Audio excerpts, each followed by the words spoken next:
হ্যাঁ, প্রিয় শিক্ষার্থী বন্ধুরা, আজকে অতি গুরুত্বপূর্ণ একটি জটিল কেস শেয়ার করব।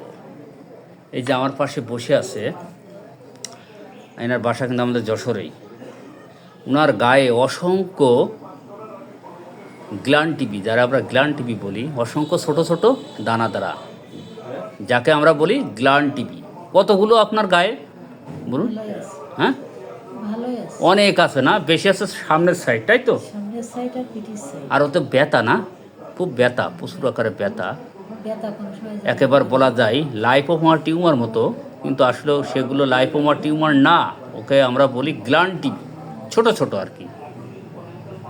আর স্লিপলেস, সাথে আছে আর্থ্রাইটিস এবং রিউমেটিক সমস্যা, বাতের সমস্যা আছে, তাই না? যাই হোক, এই রোগটা উনি কিন্তু 7-8 বছর ধরে ভুগছেন। 7-8 বছর ধরে উনি এই রোগে ভুগতেছে। অনেক অ্যালোপ্যাথি ট্রিটমেন্ট, হোমিওপ্যাথি ট্রিটমেন্ট নিছে, কিন্তু পুরোপুরি আরোগ্য নেই। যাই হোক, কোনো নিরাপয় হয়ে কিন্তু আমার কাছে আসা। আমি কেসটা কিন্তু নিয়ে নিয়েছি।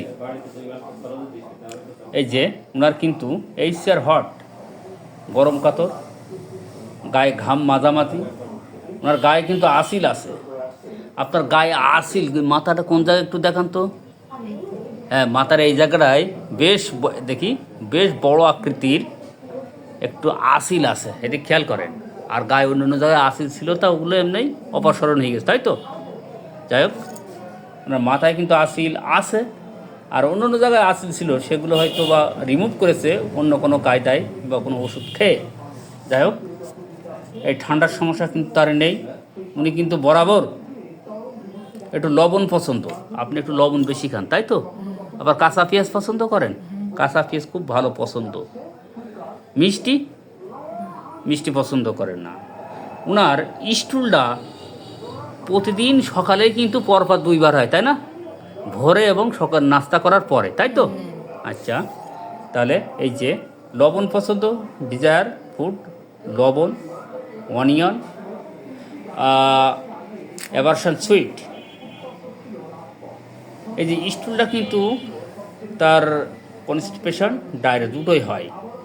এই যে having two bowel movements in the morning, ওনার সকালেই কিন্তু স্টুলটা 2 বার হয়, থোড়া ভোর এবং নাস্তা করার পরে।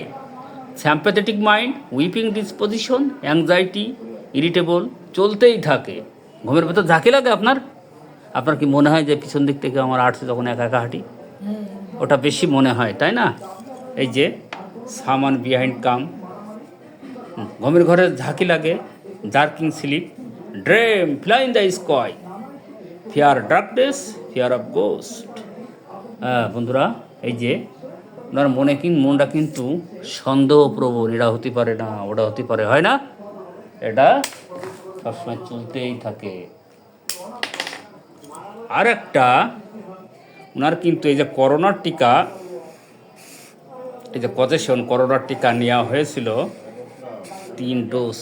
করোনার টিকা নেওয়ার আগে আপনার এত সমস্যা তো ছিল না, ছিল? হ্যাঁ, একটু সাউন্ডে বলুন।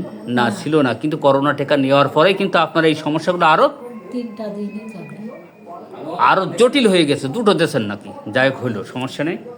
আর ওনার বংশে কিন্তু এই যে ফ্যামিলি স্টোরিটি, ওনার ভাইয়ের কিন্তু এই যে যক্ষা রোগ ছিল। তাহলে বন্ধুরা, ইনাকে আমি কি দিব? এই যে স্ট্রং সিমটমগুলো আমাদেরকে ধরতে হবে। কেন? এই যে গায়ে আসিল আছে, হ্যাঁ, ওয়ার্ডস হিয়ারান দেয়ার, মাথায় একটা বড় আসিল, চর্মরোগ চাপা দেওয়া ছিল, চর্মরোগ, এই আসিল আছে, হিয়ারান দেয়ার, মাথায় একটা অনেক বড় আকৃতির আসিল, স্কিন সাপ্রেশন, ডিজার, আর সল্ট, অনিয়ন, হ্যাঁ।